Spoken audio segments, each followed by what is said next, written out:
Troy told us that Jade was last known to be down at the university, another large safe zone for survivors. Upon entering, Crane tried calling for Jade, only to get some looks from those inside. A gentleman by the name of Fedon asked us what we were doing, and, after our explanation, he handed Crane a photo of a man around our age. His name was Amir. I always felt it was odd that Amir died around the same time that Crane showed up, but I never pressed the matter. Now I have the answer. Turns out, Amir died saving Crane's life that day. Fedon said that Jade left a message with the picture. Simply put, not again. Crane tried Jade one last time on the radio, but no dice. I don't like playing games when there's so much at stake, but it looks like we'll have to play Jade's game for now. Since there's obviously never enough to do, I asked around the university for anything anyone needed done. One of the guys made mention of loud music that could be heard coming from the north. Either someone has a death wish, or something's up. I'll have to give it a check. At first I thought I was fucking seeing things when I caught a glance of him, but nope! That's Spike, alright. How in the fucking hell did he make it here? All he said was it, quote, wasn't easy. Wasn't easy my ass, bro. What magic are you hiding from me? Atop the university, I found this guy called Mort Morris. An eccentric lad. Made mention how he missed his job more than his own kids. What a charmer. He asked me to get the water flowing in the area again, by turning on the valves of the 3 pumping stations around Old Town. Might as well give the survivors some small form of luxury in this fucking hell. Before we left, Fedon asked us to check in on Rupert, their resident gunsmith. He hasn't been in his workshop for a while, so it was suggested we try finding him in his flat on the east side of O-Town. It would be nice to be able to use our guns, and not have a mob of Zeds arrive on the scene to wreck our shit. Crane and I decided to split up for a while. Spike had some tasks he asked him to do, leaving me to take care of the requests from the others.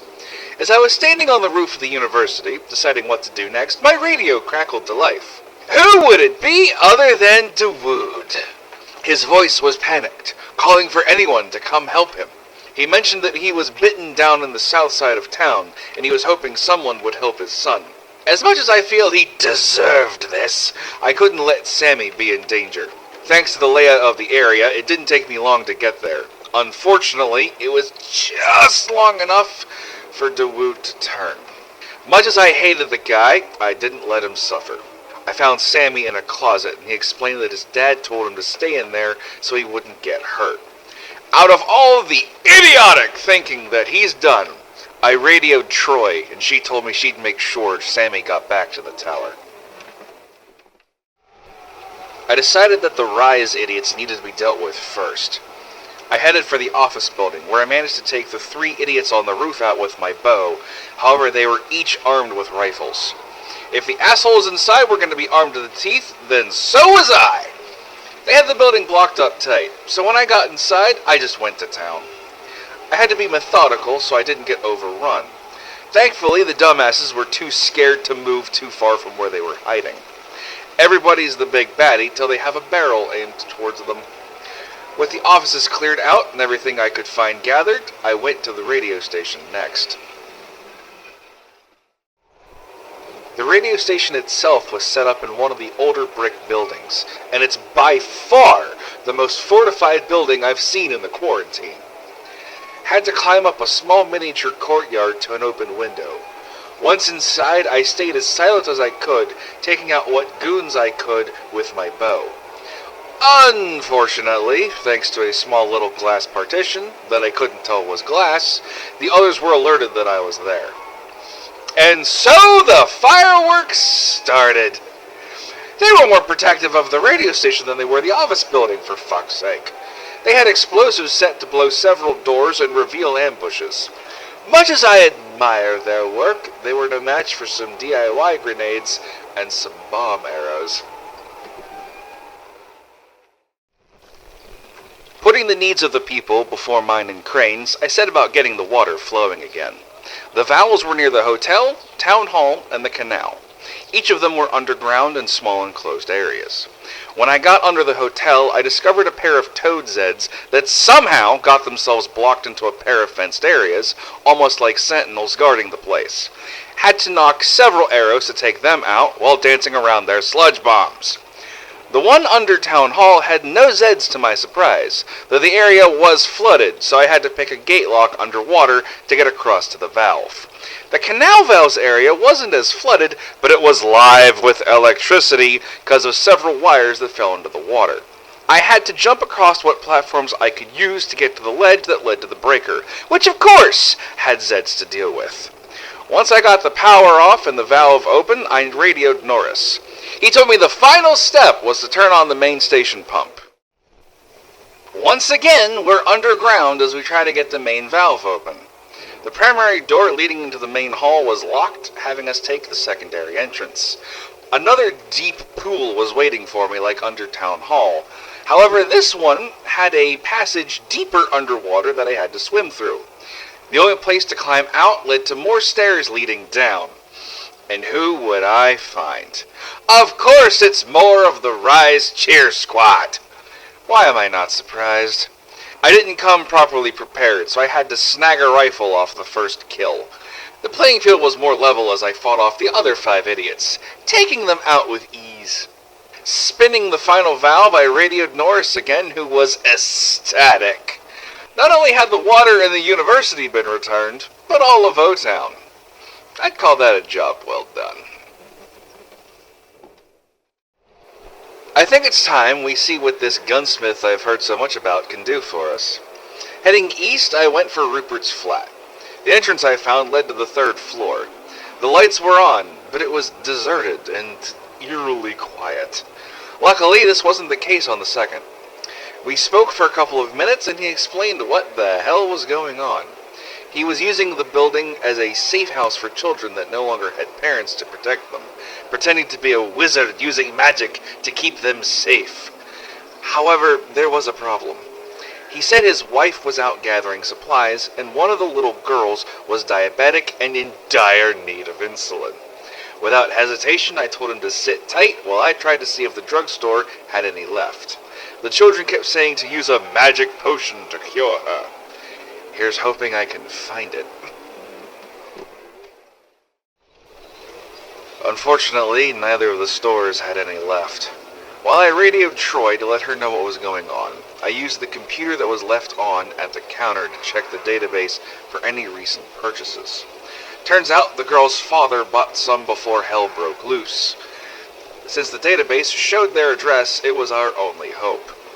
Only thing I found in there was a note from Ekram, though, explaining to his wife that he was going to the pharmacy, then the pizza place to pick up dinner, and finally the daycare. Rupert told me the location of the pizzeria via radio, where I found Ekram. Poor guy was laying face down on the floor. He hadn't turned, meaning he was killed without being infected. Much as I feel sorry for the poor man, I rushed back to Rupert, so Ekram's daughter wouldn't suffer much longer. One of the children asked me if I could go downstairs to gather up the toy blocks that were left down there. I was curious why they were scared to go downstairs, till I was standing next to the door to the basement. I confronted Rupert, and my suspicions were correct. While he didn't have the heart to end it himself, I offered to help give his wife Jasmine peace. I made sure it was quick. The loft radioed to let me know help was on its way for the kids. Hearing this, one of the little girls may mention that there was a troll outside that was sure to cause them trouble. I headed outside to deal with it, finding a goon roaming around the nearby parking lot. Easy enough, or so I thought. Rupert told me that the goon wasn't the troll, in time enough for me to turn my head and see a demolisher burst through the fucking wall! What the fuck did I ever do to deserve this? I could do without the initial exercise, damn it! Finally, with that annoyance out of my way, Rupert was back at his workshop, ready to help me out. He made me a gunsmith, but he has one hell of a way to modify a sword. Electricity pulses through the blade with a small flame torch near the hilt. He calls it the Angel Sword, and it's my new best friend. I think it's about time I took care of that loud-ass music playing up in the flats. It never stops, so there's clearly something wrong going on. I arrived to find the door to the flat wide open, with a rather curious man inside.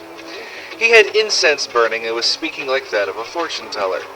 He said that my, quote, nemesis was waiting for me. As I rolled my eyes, he told me of a plant that grows up by the river further north and asked me to gather some. Easy enough, I thought, before being told they can only be spotted at night! Is the world trying to kill me or something? What did I ever do to deserve this? That's it. I ain't doing any more fucking night runs. Next time I'm sending Crane to fucking deal with this shit. Not only did I nearly get my ass eaten off by 3 volatiles, there were toads watching the fucking river. Saying fuck it to that noise, I ran along the bank as quick as I could, gathering what I needed before booking it back to the flat. The following is what the quote-unquote prophecy proclaims. The rising sun will lead you to the fountain of crying blood, near the place where people are speaking tongues. You must follow the red trail to be enlightened, under the deceitful number 9.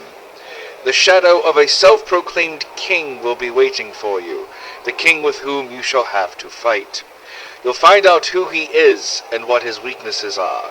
When the time comes, you will take his crown or die. Mention of the rising sun obviously means we need to head east. Heading further south, I discovered a water fountain filled with enough blood to make me feel sick. A trail of it led to the doorway of the nearby hotel. There were only 7 rooms on each floor. Under the deceitful number 9 turned out to be 206 with its number upside down due to falling off one of the nails. Inside, I found a load of abandoned documents, maps of Haran, written out plans, the works. This must have been where Rise first set up shop when the pandemic started. Why would he just abandon this stuff? Troy called both Crane and I over the radio. According to her, Savvy broke through the comm jamming and found something big that we needed to see, so I booked it to the loft. Once there, they showed Crane and I a video on the net of a news report. I'm not gonna ask how in the hell Savvy pulled that one off. By the sounds of it, the file Rise published proved to the world the GRE's sick plans for the virus. The Ministry of Defense weren't off scot-free, though, as they apparently had set up a false report saying there were no survivors left in the city. They even went so far as to have someone appear saying they were the last survivor.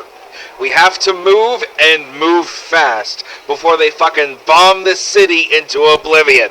Troy told us to meet with a runner named Michael in a tall building where we plan to set off fires in a pattern, something the Zeds could never do. Get ready to climb, Crane. We're gonna be busy.